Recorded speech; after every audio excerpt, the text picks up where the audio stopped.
Grady Demond Wilson, born on October 13, 1946, lived a life that quietly balanced public recognition with private conviction. To millions, he will always be remembered as Lamont Sanford, the thoughtful and restrained son on Sanford and Son, a role that brought warmth and humanity to American television from 1972 to 1977. Yet to define Wilson only by that character would be to miss the depth of the man himself.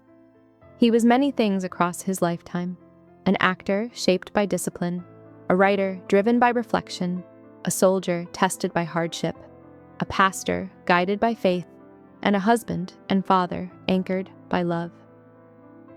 While his career brought financial stability and public admiration, Wilson often spoke of success in simpler terms. What mattered most to him was integrity, spiritual growth, and leaving behind something meaningful for those who followed, both on and off the screen. From Southern roots to city dreams. Although Grady Demond Wilson was born in Valdosta, Georgia, his life truly unfolded in New York City, where his family moved during his early childhood. The city's energy, diversity, and artistic pulse left a lasting impression on him. New York did not simply offer opportunity, it demanded discipline, and Wilson rose to that challenge early. By the age of 4, he had already appeared on a Broadway stage, an experience that introduced him to the responsibility and joy of performance. He trained seriously in tap dance and ballet, developing a sense of timing and physical awareness that would later shape his acting style. At 12, he performed at Harlem's Apollo Theater, a milestone that carried both cultural weight and personal meaning. Standing on that historic stage, Wilson sensed that storytelling was not just entertainment, but a calling tied to history, identity, and voice. Faith, fragility, and a childhood promise. Faith was not something Wilson discovered later in life. It surrounded him from the beginning. Raised Catholic, he served as an altar boy, and even briefly considered the priesthood. Summers spent with his Pentecostal grandmother, Ada Mitchell, introduced him to a more expressive spiritual tradition, planting seeds that would mature over time. At 13, Wilson faced a moment that altered his understanding of life itself when his appendix ruptured, nearly claiming his life. Confined to a hospital bed and confronted with his own mortality, he made a quiet but powerful promise to God. If spared, he would serve in a meaningful way. Though his immediate path led toward fame rather than ministry, that promise remained present in his heart. It became a compass, guiding his choices long before he fully understood where it would eventually lead. War, wounds, and the search for healing between 1966 and 1968, Wilson served in the United States Army as part of the 4th Infantry Division during the Vietnam War. The experience tested him in ways no stage or studio ever could. He was wounded in combat, returning home with both visible injuries and unseen emotional weight. Like many veterans of that era, he carried memories that lingered long after his service ended. Yet Wilson did not allow those experiences to harden him. Instead, he sought healing through creative expression.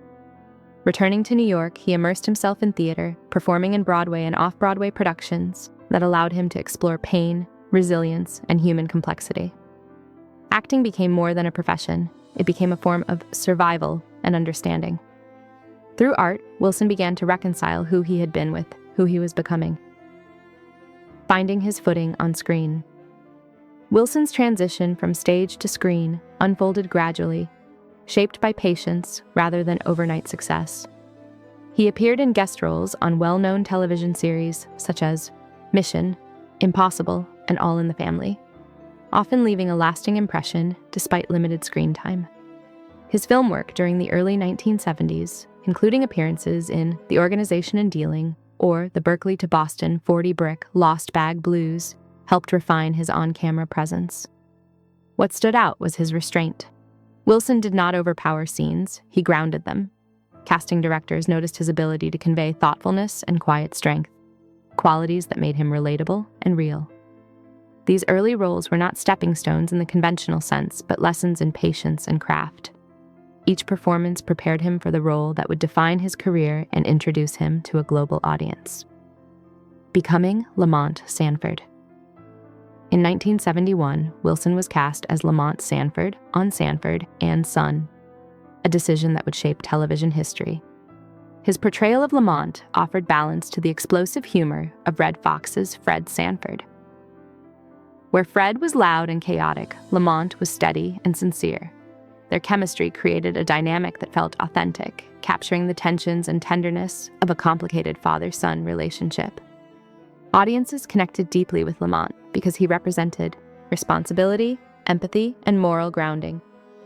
Wilson approached the role with intention, understanding that comedy could carry emotional truth. The show became a cultural landmark, not just for its humor, but for its portrayal of Black family life with nuance and heart. Through Lamont, Wilson became a familiar presence in American homes, offering laughter while quietly modeling dignity and patience. Strength, forgiveness, and professional trials.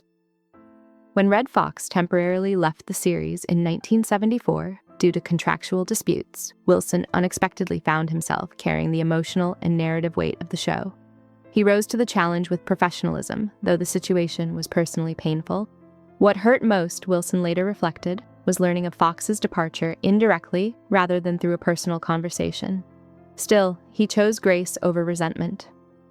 When Fox returned, their on-screen connection resumed seamlessly, a testament to mutual respect and shared history. Wilson often emphasized that any lingering disappointment never erased the love present in their work together. His response to the situation revealed his character, measured, forgiving, and focused on the bigger picture. Rather than allowing bitterness to define him, Wilson viewed the experience as another lesson in humility, communication, and emotional maturity. Reinvention through writing and ministry. After Sanford and Son ended in 1977, Wilson continued acting, but his creative focus gradually expanded. He found a new voice through writing, producing works shaped by his Christian beliefs and life experiences. His books explored spiritual discernment, personal responsibility, and faith in a changing world. In 1984, he formally fulfilled the promise he had made as a child by becoming an ordained minister in the Church of God in Christ.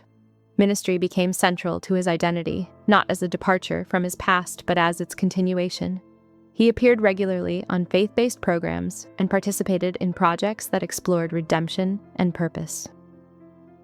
Whether preaching, writing, or performing, Wilson approached each role with sincerity. His message remained consistent. Faith was not an escape from reality, but a way to engage it honestly. Family, legacy, and a gentle farewell. Wilson's personal life grounded him through decades of public visibility. He married model Cicely Johnston in 1974, and together they raised 6 children, building a home rooted in love, structure, and shared values. Family remained his anchor, offering perspective when fame felt fleeting.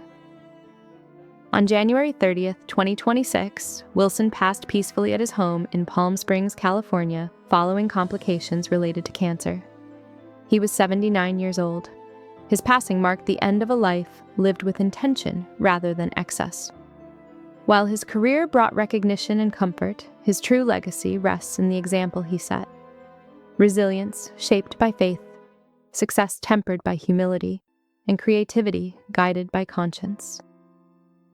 Though the screen may no longer light up with his presence, the values he embodied continue to resonate.